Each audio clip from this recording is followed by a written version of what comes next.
Hello everyone, welcome back to our discussion on the type study in amphibia, which is Euphlectus hexadactylus. So in the previous sessions, we have discussed about the external features, the coelom and the viscera of Euphlectus hexadactylus, and today we are going to discuss about the circulatory system. The circulatory system is formed of the blood vascular system and the lymphatic system. The blood vascular system of frog consists of the muscular pumping organ, the heart, the arteries, the veins, and the capillaries, and the circulatory fluid, the blood.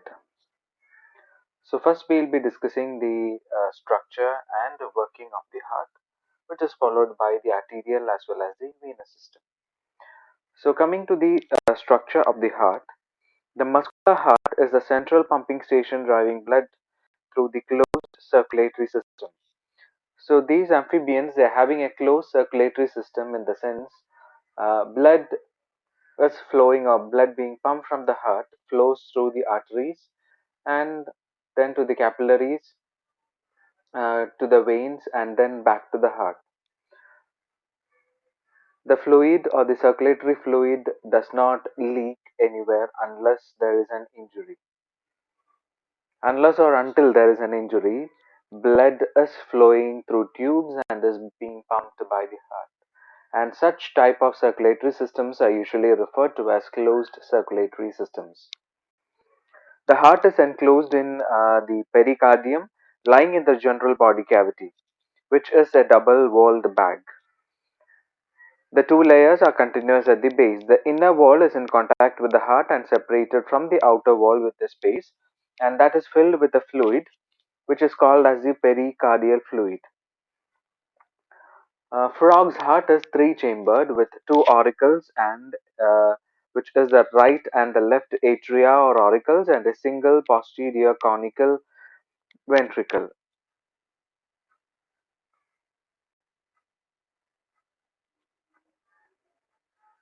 The two auricles are externally demarcated by a faint longitudinal intra-auricular groove or intra-auricular septum.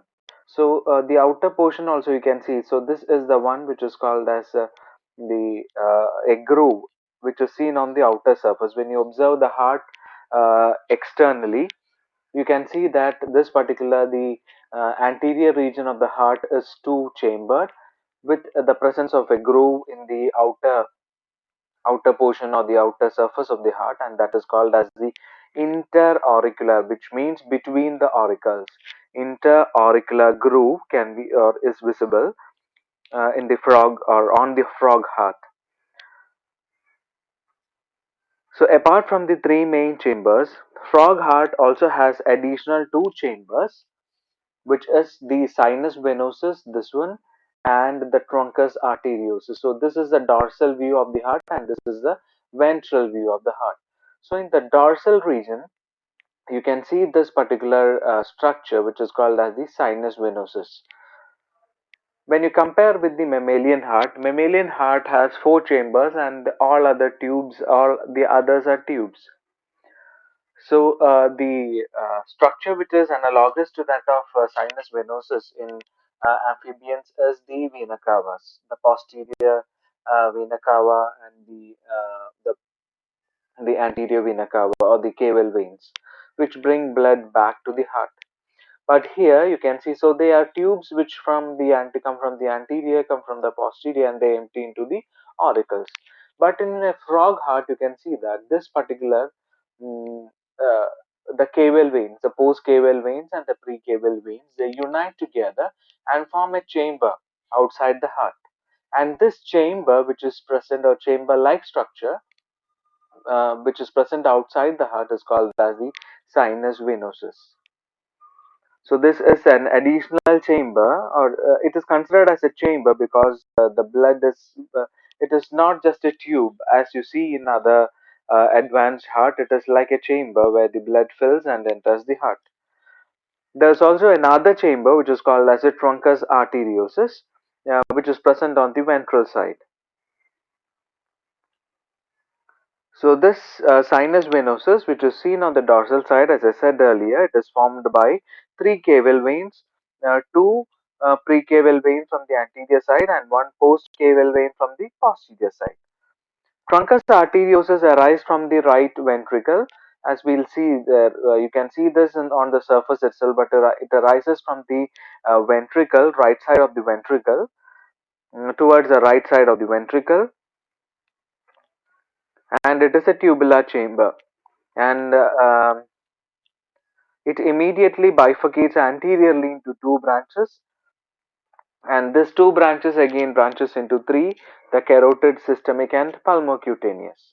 So this is what we see on the outer surface. That means we saw the groove which demarcates the three chambers of the heart, and also the structures which is seen on the outside, which is the the sinus venosus, which is formed by the union of two precaval and a postcaval vein, and the uh, ventral structure, which is called as the uh, truncus arteriosus.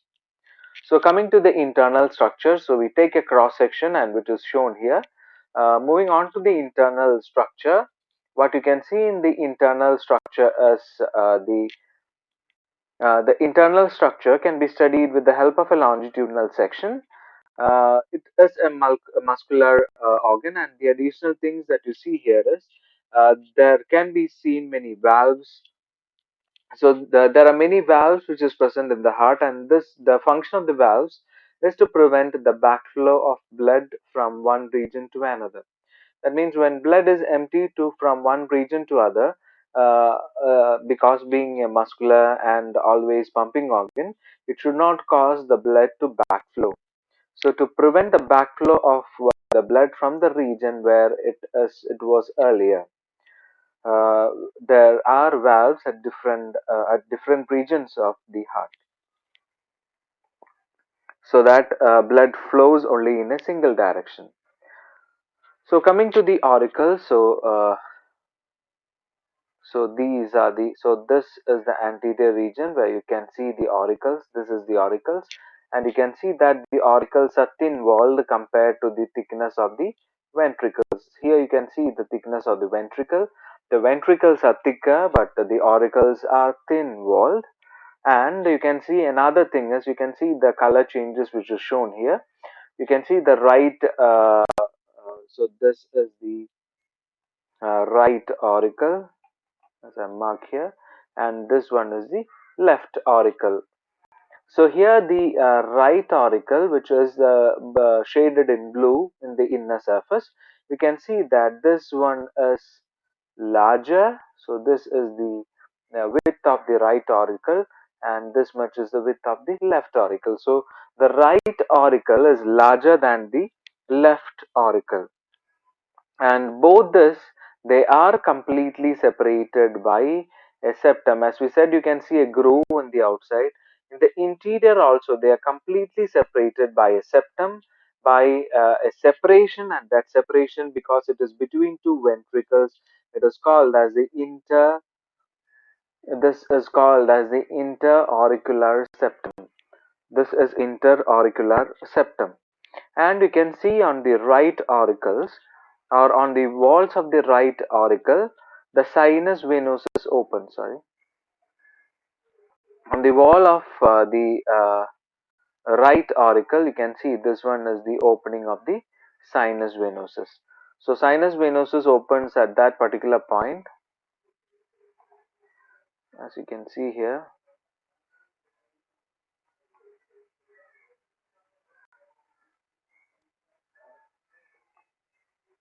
So this is the region where sinus venosus opens. So sinus venosus opens. So this was the dorsal side. So on from the dorsal side, the sinus venosus opens into the right auricle, and that is through an aperture. This opening is called as an aperture, and because this opening is between the sinus, so here you can see the sinus venosus. So you can see this aperture somewhere here. Okay, so you have the aperture here. Because this aperture is between the sinus venosus and the auricles, it is called as the cyanoauricular aperture. and it lies medially close to the interauricular septum and is guarded. So this is guarded by a pair of valves, which is called as the this is septum by small opening or near the septum by with the help of valves, and these valves are also called as the cyanoauricular valves. The cyanoauricular aperture is guarded by the cyano flap-like valves, and the same thing if you observe on the left side or on the left auricle, you can see an aperture which is opening here. This aperture is the opening from the pulmonary vein, or the opening of the or emptying of the pulmonary vein, and this septum of the pulmonary vein is opens into the left auricle, and this is without valves, so this does not have any valves.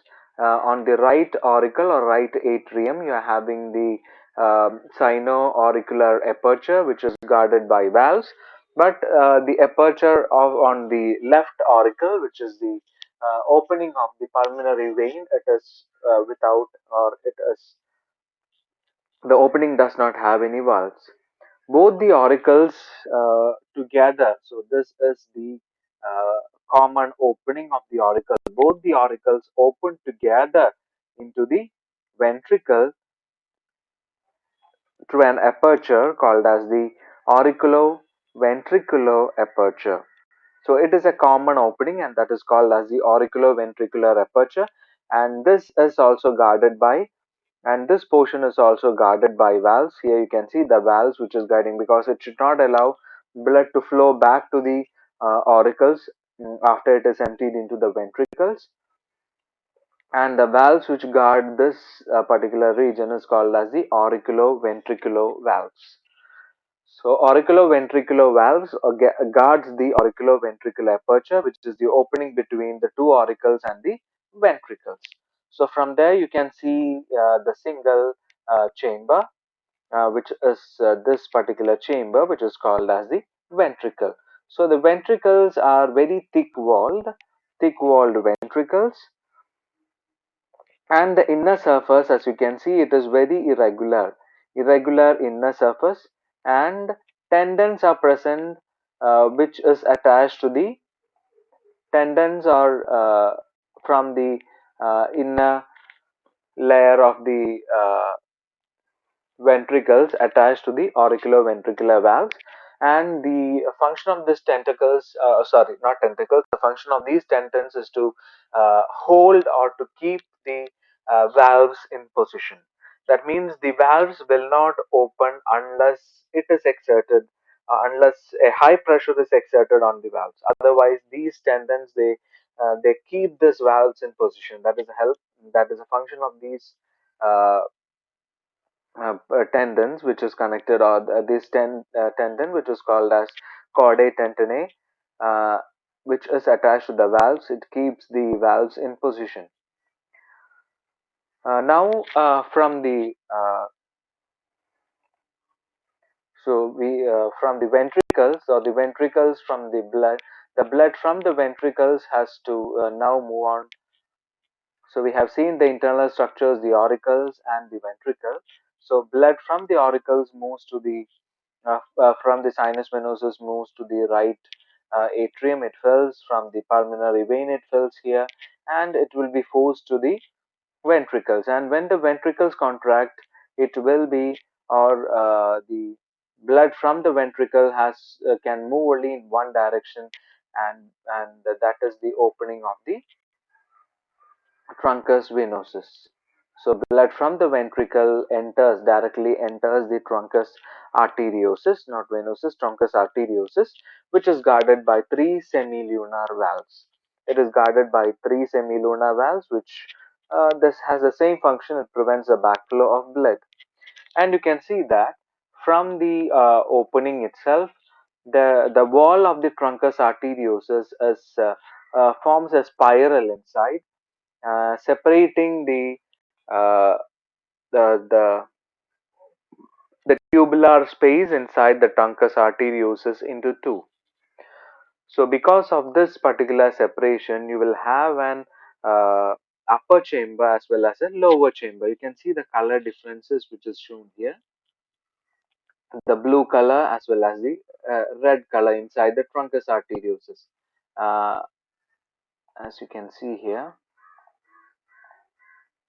So as you can see here, so this is the truncus arteriosus. So a spirally twisted, the wall is spirally twisted in the sense that you will have uh, a lower deck. You can call it as a lower deck. You consider this truncus arteriosus as a tube, and you are inserting a paper into the cavity of that tube in the through the midline. As a result, you will have an upper compartment as well as a lower compartment inside the tube. The same thing happens here. Because of the spirally twisted valve, we have an lower compartment which is given in blue. You can see at these points, you can see the blue here, and this red color marking is what is called as the upper compartment of the truncus arteriosus. So the spirally twisted cavity of the truncus arteriosus divides unequally. This is also divided unequally by a pair of a set of three semilunar valves into a long basally thick wall structure which is called as conus arteriosus. So this arrow, the red arrow which goes here, this is called as the conus arteriosus, and you can see this one is a spirally twisted structure.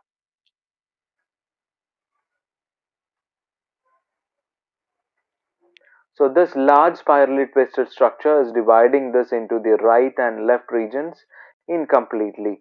The spiral valve is attached to the dorsal while the ventral edge is free.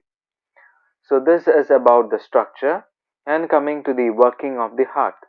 The heart is mainly under the nervous control, and here the contraction of the heart is called as systole and the relaxation is termed as diastole. Different chambers of the heart contract at regular sequence, and the valves prevent the backflow of blood. So what happens is when the blood is filled inside the sinus venosus, it contracts, and as a result, the blood from the sinus venosus is filled inside this right auricle through the aperture. And when the sinus venosus, this is a few blood is forced into the right auricle through the aperture. Meanwhile, oxygenated blood from the lungs enters the left auricle. Meanwhile, the oxygenated is poured into the left auricle through the pulmonary vein. The two auricles now contract simultaneously. As a result, the two auricles contract simultaneously, forcing the blood into the ventricles to the single auriculoventricular aperture. This is followed by the ventricular contraction, which forces blood to the truncus arteriosus. So another significance of the functioning of the working of the heart is that just observe the arrow with the color. Here, the red colored arrow indicates the oxygenated blood from the lungs, and the blue color arrow indicates the oxygenated blood. So, because this is only a single chamber, ventricle is a single chamber, there is mixing of oxygenated and deoxygenated blood. But because of the presence of the valve here in the truncus arteriosus and also the pressure of the blood which is being forced into the ventricle, uh, a particular phenomenon happens. And we'll see what is that phenomenon, what is occurring here. As you can see here, the blood from the ventricles, or sorry, the right auricles, which is blue in color, the deoxygenated one, this one, because of the force, it just directly enters this particular the spirally twisted structure, and it moves into the truncus arteriosus and moves into the, as you can see here, it is moving into this particular branching of the truncus arteriosus, the third branch of the truncus arteriosus, which is the pulmocutaneous artery, the pulmocutaneous artery, which is taking the oxygenated blood to the lungs as well as to the skin for oxygenation. And you can see that this particular branches, this is to the head and the brain and the structures, and this is to the body. The brain and the other organs, for their proper functioning, they should receive oxygenated blood, at least 80 to 85% oxygenated blood. So what happens is the the oxygenated blood, because of the presence of this spiral valve, more oxygenated blood is moving to the brain and the other structures, and also to the other structures or the organs of the body. But the mixed and the less oxygenated blood is moving through the lungs for oxygenation. So this is how the complete mixing of oxygenated and deoxygenated blood is prevented. If there is complete mixing, only 50 percentage of the RBC will be oxygenated, always in frog, and that is not sufficient for brain and the vital functioning or the functioning of the vital organs. So to maintain the function of the brain as well as the vital organ, it is having this particular phenomenon, whereby the presence of the spiral valve and also the pressure, uh, only a partial mixing occurs, and there is a segregation of deoxygenated as well as oxygenated blood to different parts of the body. So this is how, this is the function, the structure, and the working of amphibian heart. So with this, we come to the end of the first part of circulatory system, which is the pumping organ, the heart, and its structure and working. In the next session, we'll be discussing about the next portion or the next component of the circulatory system, which is the arterial system. Thanks for hearing.